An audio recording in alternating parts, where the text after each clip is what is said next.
الصلاۃ والسلام نے ہر فعل ہمیں عبادت بنا کے سمجھا دیا، اگر تم اس طریقے سے کرو گے تو تمہارا ہر عمل عبادت ہو جائے گا۔ اب آ جائیں جی، تجارت ہے، آپ سودا بیچتے ہیں، مال بیچتے ہیں، لیتے ہیں، دیتے ہیں، سارا کچھ کرتے ہیں، کریں آپ، لیکن اس میں ایک شرط ہے، کیا؟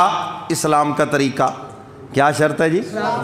سیدنا فاروق اعظم رضی اللہ تعالیٰ عنہ کے دور خلافت میں بازار کے اندر اس وقت کسی کو تجارت کی اجازت نہیں تھی جب تک وہ اسلامی اصول نہ سیکھ لے۔ دیکھو حدیث مبارکہ میں آتا ہے، جو سچا تاجر ہے قیامت کے دن وہ انبیاء کی صفوں میں کھڑا ہوگا۔ تجارت کی ہے، کوئی علیحدہ عبادت نہیں کی، اس تجارت کے اوپر اتنا بڑا اجر ہے۔ کب؟ جب یہ تجارت عبادت ہوگی، حضور کے طریقے کے مطابق ہوگی۔ اور حضور علیہ الصلاۃ والسلام نے 2 شرطیں لگائی ہیں تاجروں کے لیے، فرمایا ایک تو وہ سچے ہوں اور دوسرے نمبر پر امانت دار ہوں۔ سچے ہوں، زبان سے جو کہیں سچ کہیں۔ حدیث مبارکہ میں آتا ہے، جو سودا تم قسم اٹھا کے بیچو گے اگرچہ وہ سچی قسم کیوں نہ ہو، اس سے تمہارے مال کی ساری برکت اٹھ جائے گی۔ اور آج کل تو یہ تماشا لگا ہوا ہے نا، میں نہیں کچھ بھی کہنا، مطلب کہ مولوی سانو سیدھا ہو گیا ہے۔ تو آج کل یہ تماشا لگا ہوا ہے، جھوٹی قسمیں اٹھا رہے ہیں، اگر سچی قسمیں اٹھانے پہ ساری برکت اٹھ جائے گی، اور جو جھوٹی قسم اٹھائے گا اس کا کیا بنے گا؟ جھوٹی لسٹیں بنا کے رکھی ہوئی ہیں، جھوٹے بل بنا کے رکھے ہوئے ہیں، جھوٹ ہی جھوٹ۔ تو اللہ کے محبوب فرماتے جو تجارت میں سچ بولے، کیا ضرورت پڑی ہے اتنے کی لی ہے، سچ کہو بس ٹھیک ہے جی، جتنے کی مرضی لی، اور جو میں پنجابی سانو وارا نہیں کھاندہ، بات ختم ہے۔ ریٹ تو وہ ہے جو معاقدین 2 بندوں کے درمیان طے ہو جائے، وہ ریٹ ہے، نہ کوئی کمپنی ریٹ ہے، نہ کوئی باٹا ریٹ، سب بکواس ہے۔ ریٹ وہ ہے جو لینے اور دینے والے کے درمیان اس وقت طے ہوتا ہے، وہ ریٹ ہے، اسلام اس کو مانتا ہے۔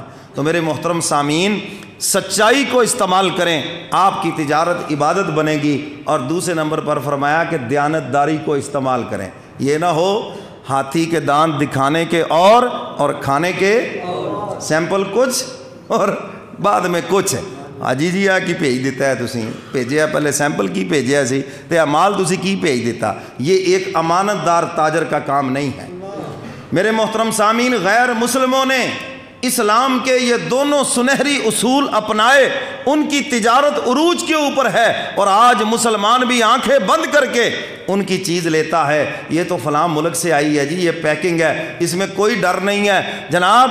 اور جو مسلمان کی بنائی ہوئی چیز ہے، حاجی صاحب کے ہاتھ کی بنائی ہوئی چیز ہے، ایک نمازی کے ہاتھ کی بنائی ہوئی چیز ہے، اس کے اوپر مسلمان بھی اعتبار نہیں کرتا۔ کیوں جی ایسے ہے؟ تو میرے محترم سامعین، اپنی تجارت کو عبادت بناؤ۔ کیوں اپنی تجارت کو جہنم کا ذریعہ تم نے بنا لیا؟ اپنی تجارت کو عبادت بناؤ اور جنت میں جانے کا ذریعہ بناؤ۔ تو میں یہ عرض کر رہا تھا، حق تعالیٰ فرماتے ہیں ہم نے جنات اور انسانوں کو صرف اپنی عبادت کے لیے بنایا ہے، اور پھر عبادت کو اتنا آسان کر دیا، فرمایا تم میرے نبی کے طریقے کو اپناتے جاؤ، تمہارا ہر فعل، ہر عمل عبادت بنتا جائے گا۔ تو میں نے اس لیے چند مثالیں دے کے آپ کو بات سمجھا دی ہیں جی۔ تجارت کریں حضور کے طریقے کے مطابق۔ حضور تجارت کے لیے ملک شام تشریف لے گئے کھجوریں بیچنے کے لیے، تو اب وہاں پر بھی ایسے ہی تھا، آگے اچھی کھجوریں لگی ہوئی ہیں اور پیچھے جناب وہ 2 نمبر ہیں جی، سب نے یہی سسٹم، یہ بڑا پرانا سسٹم چل رہا، کوئی نئی بات نہیں ہے، ہاتھی کے دانت دکھانے کے اور کھانے کے اور۔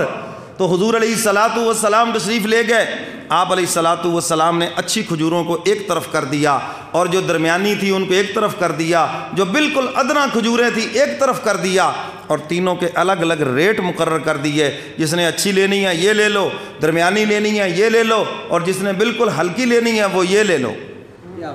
اور جو اس وقت تاجر تھے وہ کہنے لگے یہ نوجوان مار کھا جائے گا، اس کو پتہ ہی نہیں ہے۔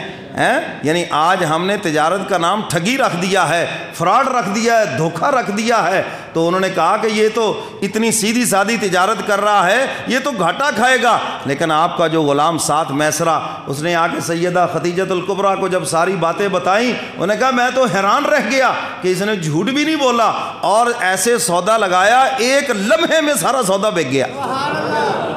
اچھی لینے والے ہیں، ساری ان کو اچھی ملی، درمیانی لینے والے ہیں ساری درمیانی ملی، اور جو ہلکی لینے والے ہیں ساری ہلکی تھی، ان کا ریٹ بھی ہلکا تھا۔ ہم تو جناب وہ ہلکی دے کے ریٹ اعلیٰ کا وصول کرتے ہیں، ایسے ہے یہ نہیں؟ تو میرے محترم سامعین، اپنی تجارت کو عبادت بناؤ، حضور کے اس طریقے کو اپناؤ، سچائی بھی ہو اور دیانت بھی ہو تجارت کے اندر۔ تو میں یہ عرض کر رہا تھا